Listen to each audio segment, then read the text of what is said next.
Selamat pagi, shalom, damai di hati. Salam sejahtera untuk kita semua. Mari kita terus melanjutkan mendengarkan renungan harian. Jangan kita melupakan sejarah. Judul renungan hari ini, Adventisme di Masa Perang bagian ketiga. Ayat tema terdapat dalam kitab Roma 13 ayat 1 dan 2, demikian firman Tuhan. Tiap-tiap orang harus takluk kepada pemerintah yang di atasnya, sebab tidak ada pemerintah yang tidak berasal dari Allah, dan pemerintah-pemerintah yang ada ditetapkan oleh Allah. Sebab itu, barang siapa melawan pemerintah, ia melawan ketetapan Allah, dan siapa yang melakukannya akan mendatangkan hukuman atas dirinya. Mari kita dengarkan penjelasannya. Ini adalah ayat kesukaan Adolf Hitler. Ia menetapkan bahwa ayat tersebut atau ayat pendampingnya dalam 1 Petrus 2 ayat 13 harus dibaca setidaknya sekali setahun di setiap gereja di Third Reich atau di bawah kekuasaan rejim Nazi di Jerman. Roma 13 tidak meninggalkan keraguan sedikitpun bahwa orang Kristen harus menaati pemerintah. Namun kita bertanya lagi, apa yang harus kita lakukan jika pemerintah sebagai lembaga yang ditunjuk Allah memerintahkan kita untuk melakukan hal-hal yang menempatkan kita pada posisi melanggar ajaran Allah? Itulah pertanyaan yang mengganggu orang Advent selama Perang Saudara Amerika. Perang pertama yang harus mereka hadapi sebagai gereja. Artikel James pada tanggal 12 Agustus 1862 direview menimbulkan banyak perdebatan mengenai masalah ini. Seperti yang ia tulis pada tanggal 26 Agustus. Beberapa saudara menanggapi pernyataan kami 2 minggu yang lalu dengan gaya yang agak tergesa-gesa.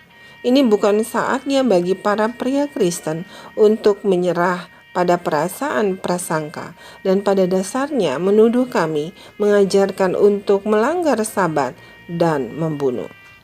Jika ada di antara Anda yang direkrut dan memilih untuk bersitegang dengan pemerintah dan bukannya menurut, maka Anda dapat mencobanya. Kami tidak akan berdebat dengan Anda. Jangan sampai beberapa hari Anda yang tidak tahan, malah memulai perang kecil sebelum Anda dipanggil untuk berperang demi negara Anda.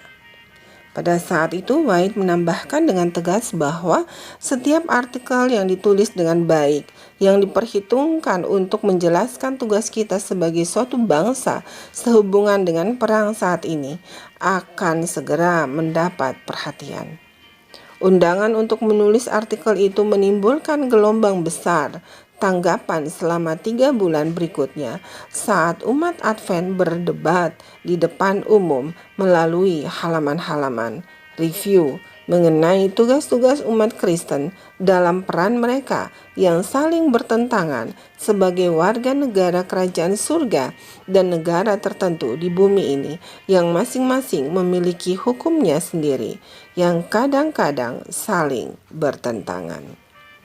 Salah satu tema yang muncul dalam diskusi adalah bahwa kita harus mempelajari pertanyaan-pertanyaan kontroversial, namun penting seperti itu pada masa damai, ketika emosi sedang tenang dan ada waktu untuk melakukan pekerjaan dengan baik. Namun, hal itu tidak terjadi di sini. Mereka berjuang untuk menemukan jawaban di tengah krisis yang syarat emosi. Dan seharusnya gagasan untuk memikirkan isu-isu penting sebelum krisis terjadi adalah penting. Tolong kami, Bapa, untuk menggunakan masa-masa damai ini dalam kehidupan kami sebagai pribadi maupun secara bersama sebagai gereja untuk datang kepadamu dalam belajar dan berdoa, sehingga kami dapat lebih memahami kehendak-Mu. Saudaraku yang kekasih dalam Tuhan Yesus Kristus, demikianlah renungan hari ini. Tuhan Yesus memberkati. Amin.